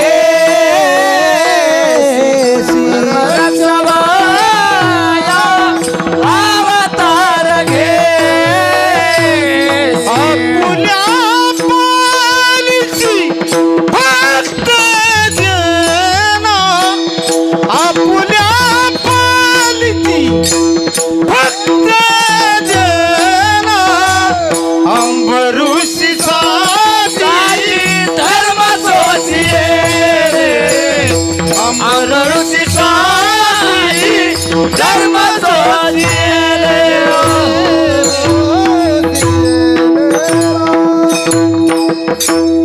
जसा माणसाचा जन्म, जसा संतांचा अवतार, तसा देव या मृत्यू लोकात अवताराला कशा करता येतो? तर तुकोबाराय म्हणतात धर्मरक्षा वया अवतार घेसी आपुल्या पाळीसी भक्तजना. धर्माचं रक्षण करण्याकरता देवाला या मृत्यू लोकात अवतार घ्यावा लागतो. आता लक्ष देऊन ऐका. 15 ते 20 मिनटं राहिलेत आपले. बरोबर 12 वाजता फुलं टाकायचे. फुलं वाटा इथं आणलेले असले तर हां, एक 8-10 मिनटात मी सांगतो कथा, तुम्हाला लक्ष देऊन ऐका. देवाने ज्या ज्या वेळेस या मृत्यू लोकात अवतार घेतला, धर्माला ग्लानी आली की देवाने अवतार घेतला. एक आपण नेहमी ऐकतो, यदा यदा ही धर्मस्य ग्लानिर्भवती भारत. आपण हे नेहमी ऐकतो. पृथ्वीवरती अधर्म वाढणारे वाढला की देवाला अवतार घ्यावा लागतो. विको थोडा कमी कर. पृथ्वीवरती अधर्म वाढला की देवाला अवतार घ्यावा लागला. तुम्ही म्हणाल महाराज या पृथ्वीवरती अधर्म वाढला हे देवाला कसं काय कळतं? पूर्णच नको रे, कमी करू, थोडा कमी करायचा. पृथ्वीवरती अधर्म वाढल्याला देवाला कसं काय कळतं? तर ही पृथ्वीच देवाकडे जाते. तुम्ही म्हणाल महाराज एवढी मोठी पृथ्वी देवाकडे कसं काय जाते? फुलं वाटणारे फुलं वाटतील, बाकीचे माझ्याकडे लक्ष राहू द्या. 10 मिनटं द्या फक्त. पुन्हा जाताना चहा पिऊन जा, पण माझ्याकडे आता बघा, लक्ष देऊन ऐका. ज्या ज्या वेळेस धर्माला ग्लानी आली त्या त्यावेळेस देवाने अवतार घेतला. आणि देवाने अवतार घेतला म्हणजे काहीतरी विशेष घडलेले. देवानं कधी अवतार नाही घेतला. बघा तुम्ही, राम जन्माला आला, माझ्याकडे पहा, राम जन्माला आला, इकडे बघा, राम जन्माला आला, भर उन्हाळ्यात पाऊस पडला. कृष्णाचा जन्म झाला, नदीला पूर आला. दुर्योधनाचा जन्म झाला, रक्ताचा पाऊस पडला. आपण जन्माला आलो, भर पावसाळ्यातला गेला.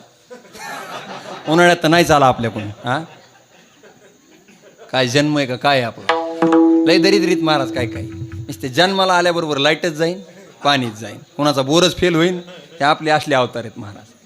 काय अवतार आहेत काय काय लोकांचे महाराज. पण देवाने अवतार घेतला म्हणजे काहीतरी विशेष घडलेलं आहे. राम जन्माला आला, भर उन्हाळ्यात पाऊस पडला. कृष्णाचा जन्म झाला, नदीला पूर आला. दुर्योधनाचा जन्म झाला, रक्ताचा पाऊस पडला.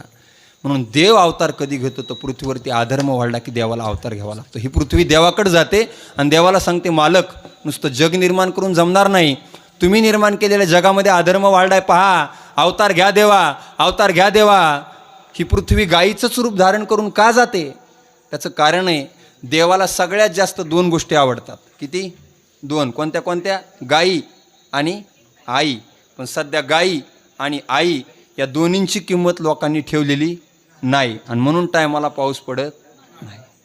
ही गारपीट होणं, नको त्या वेळेला पाऊस पडणं. बोलू नका मावशी, मावशी फुलं घ्यायला बोलायची गरज नाही. लक्ष देऊन ऐका. हे गारपीट होणं, नको त्या वेळेला पाऊस पडणं, हे अवेळी पाऊस पडणं, याचं कारण काय? संस्कृती बिघडली की निसर्ग कोपतोय महाराज. पाऊस न पडण्याचे 9 कारणं सांगतो, लक्ष देऊन ऐका. कपाळावर माणसाला गंध आवडत नाही, घरामध्ये गाथा आवडत नाही, सप्त्यात वर्गणी आवडत नाही, शाळेत अभ्यास आवडत नाही, बांधावर झाड आवडत नाही, घरात आईबाप आवडत नाहीत, गोठ्यात गाय आवडत नाही, पोटामध्ये मुलगी आवडत नाही आणि म्हणून आपल्याला वेळेला पाऊस पडत नाही. या गोष्टी आपल्याला आवडत नाहीत म्हणून वेळेला पाऊस पडत नाही. गायीचं रूप धारण करून ही पृथ्वी देवाकडे गेली आणि विचारलं, मालक अवतार घ्या, पृथ्वीवरती अधर्म वाढलाय, अवतार घ्या. ही वैकुंठातली स्थिती. पण त्याच वेळेला मृत्यू लोकात मथुरा नगरीमध्ये वसुदेव देवकीचं लग्न. लक्ष देऊन ऐका, महत्त्वाचं ऐका गाड्या. इतक्या वेळ तुम्ही शांत बसलात हे एवढं ऐका, काय गडबड करू नका. जास्त काय नाही, वर्षभर आपल्याला झोपायचंच आहे. फक्त आजचा दिवस माझ्याकडे लक्ष द्या. देवाने अवतार घ्यायचं ठरवलं. लक्ष देऊन ऐका, देवाने अवतार घ्यायचं ठरवलं.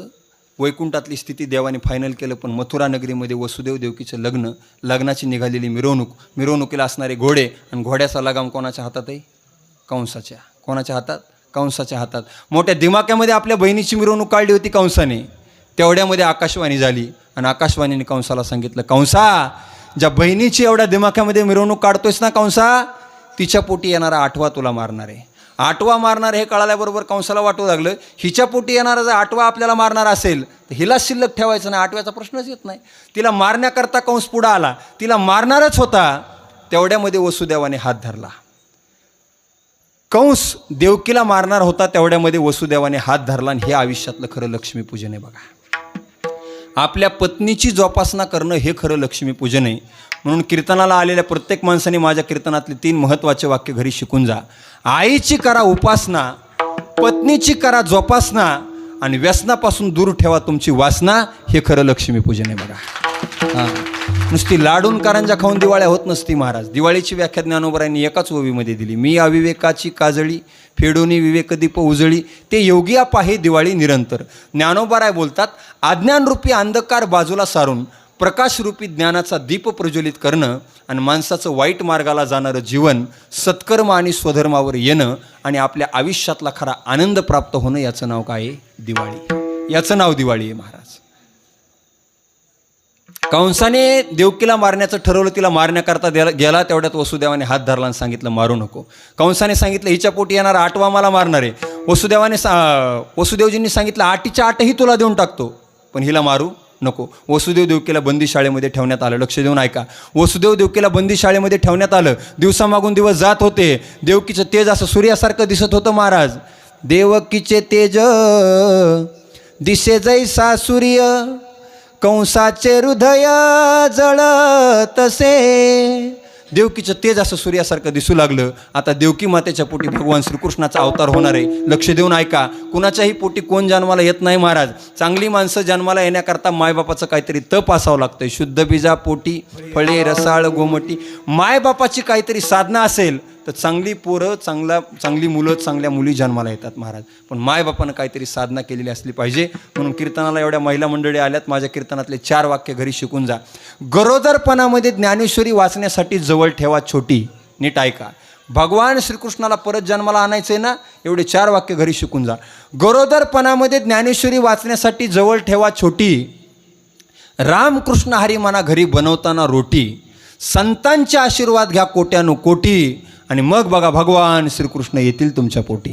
काय येणार नाही. आपण जर चांगलं वागलो तर देवाला सुद्धा अवतार घ्यावा लागेल. पण आपल्याला त्याच्याकरता ज्ञानेश्वरी गरोदरपणामध्ये वाचावी लागेल. गरोदरपणामध्ये गाथा वाचावा लागेल. ऐका ना, बंदीशाळेमध्ये वसुदेव देवकी राहत होते. देवकीचं तेज असं सूर्यासारखं दिसत होतं. दिवसामागून दिवस जात होते, आणि अखेर तो अष्टमीचा दिवस उजाडला. अष्टमीच्या दिवशी बरोबर रात्री 12 वाजता या मृत्यूलोकामध्ये, मथुरा नगरीमध्ये, कारागृहामध्ये भगवान श्रीकृष्णाचा अवतार झाला. गोपाल कृष्ण भगवान की जय, भगवान की जय, गोपाल कृष्ण भगवान की जय.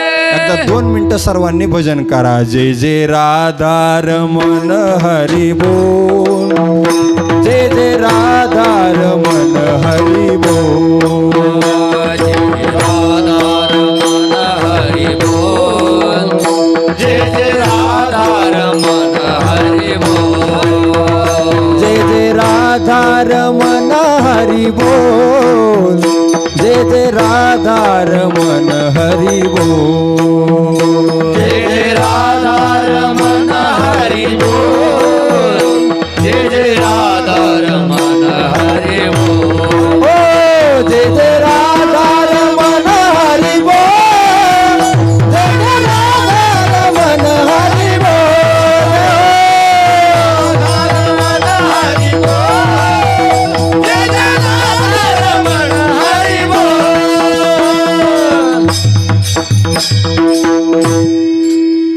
जय जय राधा रमण हरी बोल, जय जय राधा रमण हरी बोल, जय जय राधा राधा राधा, जय जय राधा राधा राधा, जय जय राधा, जय जय राधा राधा राधा राधा राधा, जय जय राधा, जय जय राधा रमण हरी बोल, जय जय राधा रमण हरी बोल.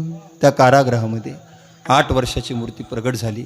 भगवान श्रीकृष्णाने ज्यावेळेस अवतार घेतला ना दादांनो, त्यावेळेस वय किती होतं? वय किती वर्षाचं? 15?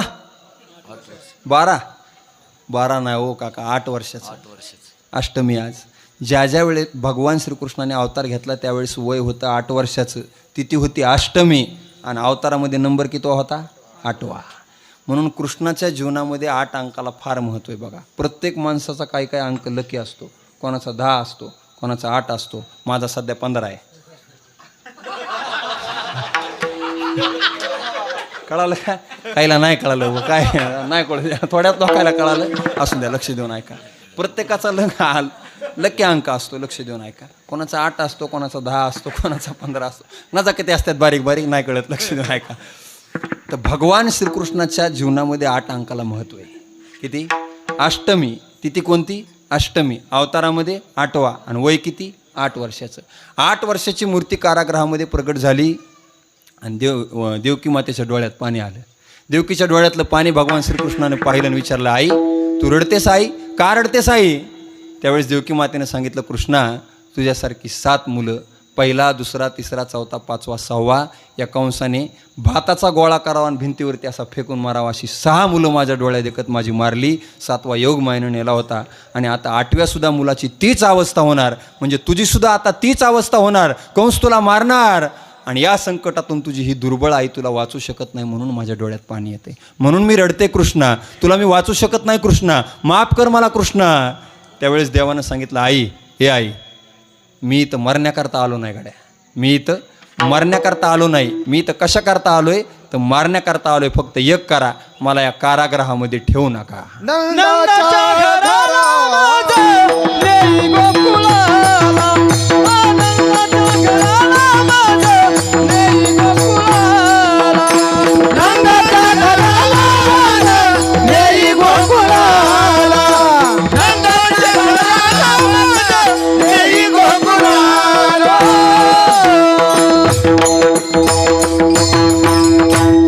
कृष्णाने सांगितलं, मी इथं मरण्याकरता आलो नाही, मी एका एकाला मारण्याकरता आलोय, पण या कारागृहामध्ये मला ठेवू नका, मला कुठं घेऊन जा. नंदाच्या घराला मजने गोकुळाला, मजने गोकुळाला, मजने गोकुळाला, मला गोकुळामध्ये घेऊन जा. मग वसुदेवजी भगवान श्रीकृष्णाला गोकुळामध्ये गेलं, माया आणली, तिथं कृष्णाला ठेवलं. भगवान श्रीकृष्ण तिथं लहानाचे मोठे झाले, गायी चारण्याकरता वनामध्ये गेले. हे उद्या आपल्याला ऐकायचे. पण महत्त्वाची कथा होती भगवान श्रीकृष्णाच्या अवताराची, म्हणून कथा तुमच्यासमोर मांडली. 12 वाजून गेलेले आहेत. 10 मिनटं मी तुमच्या अजून घेणार आहे, चालेल ना? एक 10 मिनटं घेतो, फक्त तुमचे लक्ष देऊन ऐका. आज पवित्र असा गोकुळाष्टमीचा दिवस आहे. मानुष्या मृत्यू लोकात आल्यानंतर माणसाला इथं कशा करता यावं लागतं? जग जिंकण्याकरता, शरीर जिंकण्याकरता, काळ जिंकण्याकरता आणि देव जिंकण्याकरता. या 4 गोष्टी जिंकण्याकरता तुम्हाला मला इथं यावं लागतंय.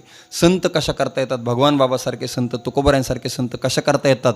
तर तुमच्या माझ्यावर उपकार करण्याकरता येतात. येथे उपकारासाठी संतांचा अवतार कार्य, उपकार करण्याकरता. जसे संत उपकार करण्याकरता येतात तसं देव कशा करता येतो? तुकोबाराय बोलतात, धर्मरक्षा वया अवतार घेसी, आपुल्या पाळीसी भक्तजना.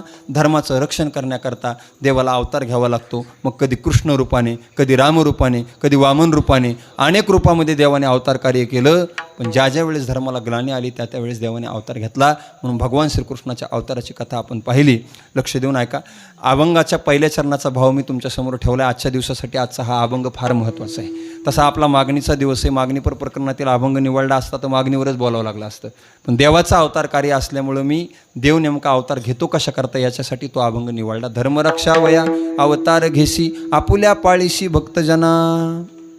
म्हणून अभंगाचं पहिल्या चरणाचा भाव मी तुमच्यासमोर मांडण्याचा प्रयत्न केला. एकदा वारकरी संप्रदायाच्या नियमाप्रमाणे सर्वांनी मोठ्या प्रेमाने विठोबा रखुमाईचं भजन करा. असे आपले 2 हात वरती घ्या आणि 2 हात वरती करून गोड असं विठोबा रखुमाईचं भजन करा. भजन करायला अजिबात कंटाळा करू नका. आता पुढल्या वर्षीच हातावरी करायची. एकदा काला झाला की पुन्हा मध्ये कीर्तन नाही, भजन नाही का होते, अधूनमधून होत असेल, पण पुढच्या वर्षीच आपल्याला सप्ताहामध्ये पुन्हा अशी कीर्तन ऐकायला भेटणार आहेत. म्हणून भजन करायचा कोणी कंटाळा करू नका. घेतले का हातवर? सगळ्यांना हातवर घ्या. घेतले का? हातवर घेतले का? चहा पिऊन येऊ का मी?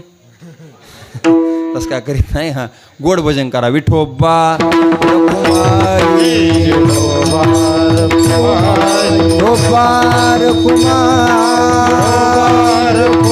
विठोबा रखुमाई, विठोबा रखुमाई, विठोबा रखुमाई,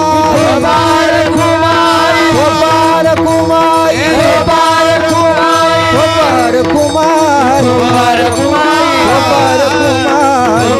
रखुमाई, रखुमाई, कुंडली कवरधारी विठ्ठल देव, गोपाल कृष्ण भगवान की, संत भगवान बाबा, छत्रपती शिवाजी महाराज, धर्मवीर संभाजी महाराज की जय. गोपा रखुमाई, गोपा रखुमाई, गोपा गोपा गोपा गोपा गोपा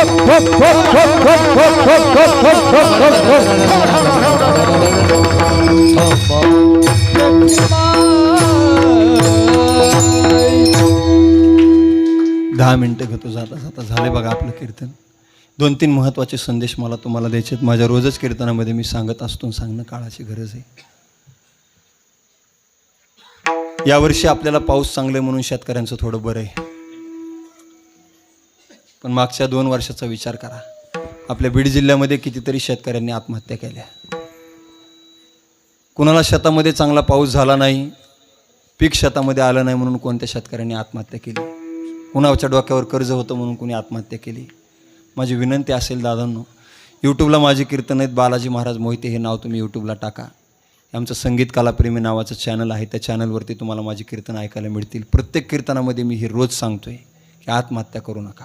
आत्महत्यासारखं घोर पाप कधी करू नका. कितीतरी जन्माची पुण्याई असावी लागते दादांनो, तेव्हा हा मनुष्य जन्म मिळत असतो. आपल्याला कितीतरी जन्माच्या पुण्याईनं हा मनुष्य जन्म मिळाला. या जन्माला आल्यानंतर आत्महत्यासारखं घोर पाप करू नका. ज्या माणसाने आत्महत्या केली त्याचा परिवार अनाथ होत असतो महाराज. मुलगी अनाथ होत असते, मुलगा अनाथ होत असतो. ज्या मुलीचा बाप आत्महत्या करून निघून गेला तिला कधीतरी भेटा. छोटीशी मुलगी असते, ती मुलगी आपल्या बापाला विनंती करते, बाबा, ओ बाबा, घोर मनाला लावू नका, पाठ जगाला दावू नका. घोर मनाला लावू नका, पाठ जगाला दावू नका.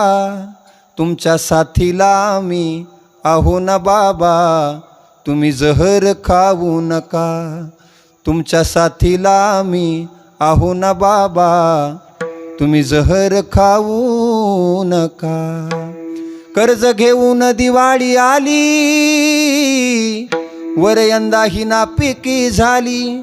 असे उदास होऊ नका, टोपी गहाण ठेवू नका. पाणी पिऊन दिवाळी करू ना बाबा, तुम्ही जहर खाऊ नका.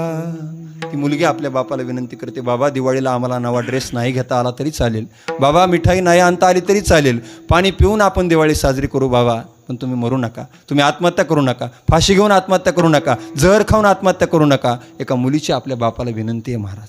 इतकं गोड वर्णन आहे या कवितेमध्ये. आली लग्नाला लाडाची ताई,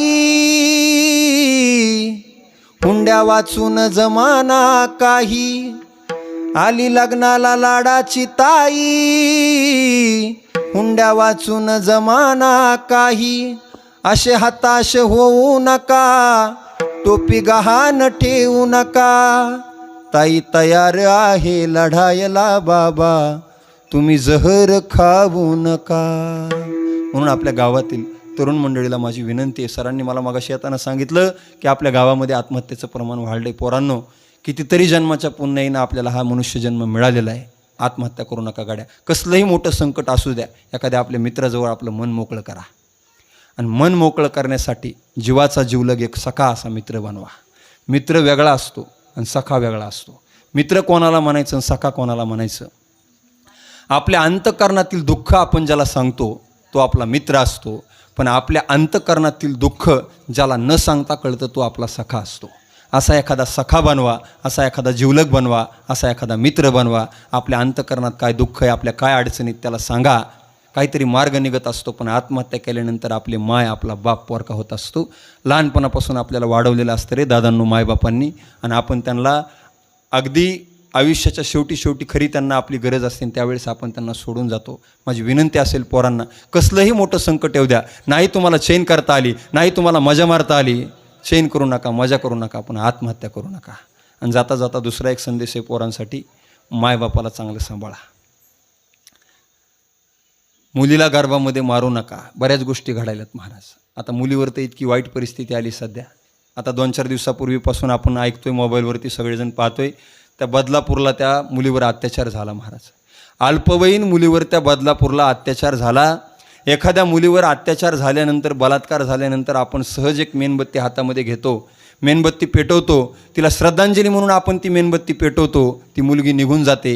मला असं वाटतंय, एखाद्या मुलीवर अत्याचार झाल्यानंतर, एखाद्या मुलीवर बलात्कार झाल्यानंतर श्रद्धांजली म्हणून मेणबत्ती पेटवण्यापेक्षा ज्या माणसाने त्या मुलीवर अत्याचार केला आहे सगळ्यांनी मिळून त्याला भर चौकात पेटवा, पुन्हा मेणबत्ती पेटवण्याची गरज पडणार नाही.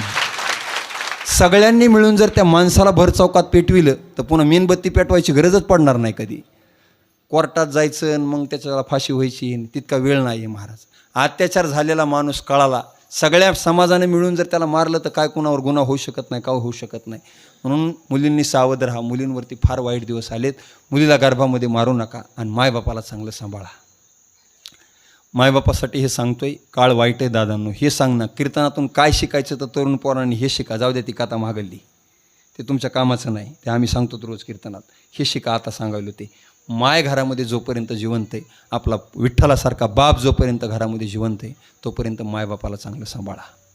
मायबापाला चांगलं सांभाळा. आई घरामध्ये जोपर्यंत जिवंत आहे, आई आणि बाप हे जीवनातलं असं पात्र आहे दादा, कधीच कोणाचं जाऊ नये. ढगाआड गेलेला सूर्य जसा आपल्याला पुन्हा दिसू शकतो, तसे मातेआड गेलेले मायबाप पुन्हा पुन्हा दिसत नाहीत. म्हणून जोपर्यंत आपली रुक्मिणीसारखी आई घरामध्ये जिवंत आहे, विठ्ठलासारखा बाप जोपर्यंत आपल्या घरामध्ये जिवंत आहे, तोपर्यंत आपल्या आईच्या डोळ्यातलं पाणी कधी पाहू नका आणि ईश्वरासारख्या बापाची गल्लीत मान खाली होईल असं कधी वागू नका.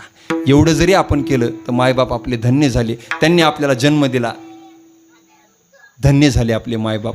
आपल्या आईमध्ये रुक्मिणीला पहा, आपल्या बापामध्ये विठ्ठलाला पहा. विठ्ठलच आपला बाप, रुक्मिणीच आपली आई असं समजा. नाहीतरी तुकोबाराय म्हणतात, तुका म्हणे माय बापे अवघी देवाचीच रूपे.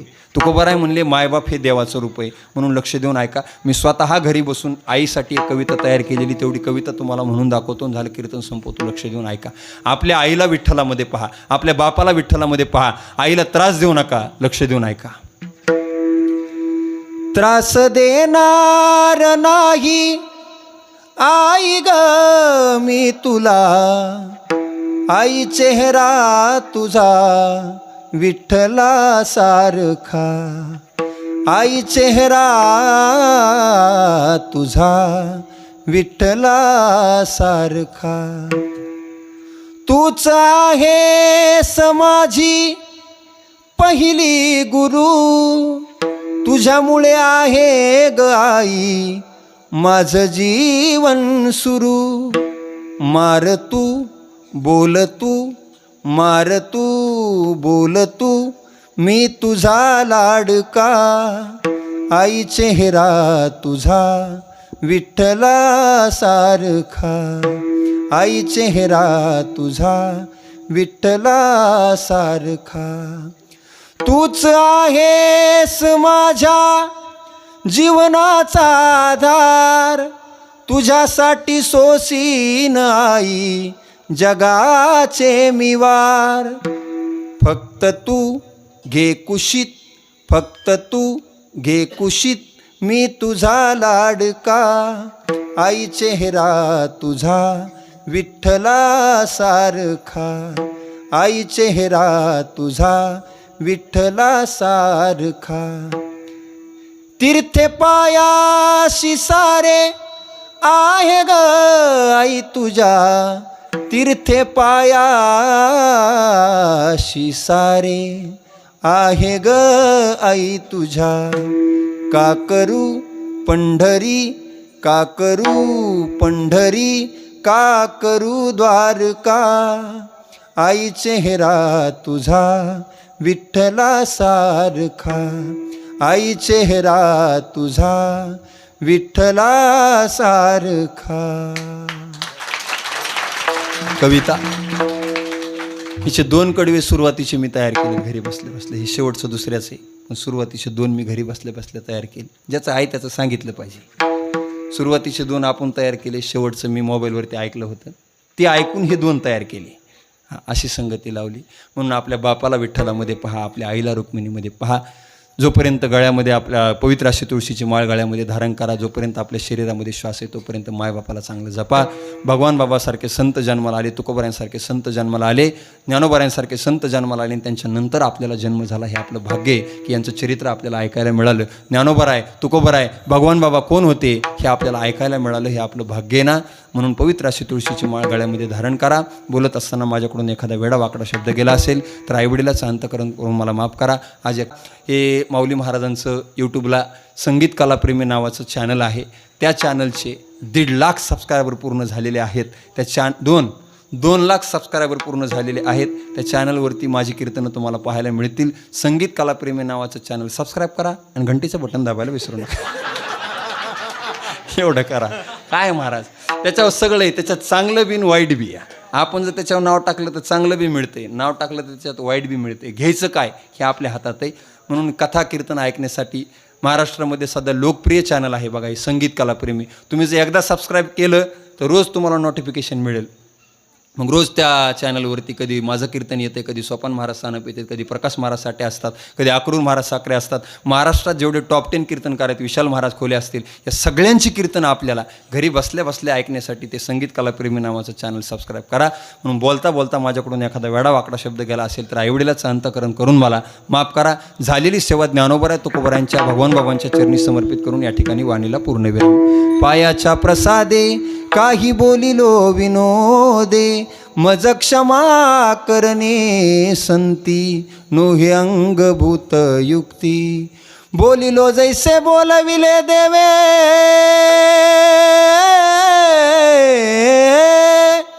माझे तुम्हा ठावे जाती कुळ. करा क्षमा काही नका धरू कोप, संत माय बाप दिनावरी. ज्ञानेश्वर मावली ज्ञानराज मावले.